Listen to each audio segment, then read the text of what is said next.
Meil neljapäev, 11. juuli ja palju vett on peale meie viimast postitust merre voolanud. See tähendab seda, et rada on natukene kuivenenud.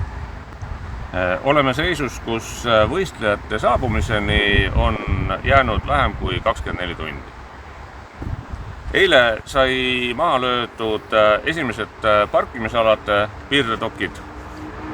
Täna hakkame maha märkima kvalifikatsioonirada.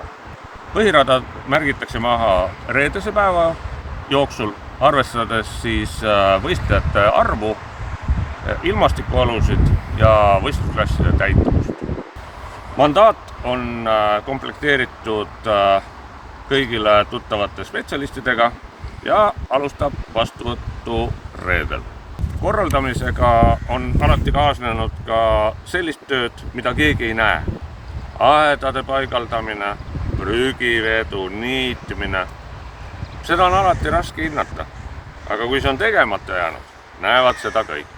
Ööbijatele ja võistlejatele, kes soovivad jääda telklaagrisse, on meil märgistatud eraldi ala nimega telkla.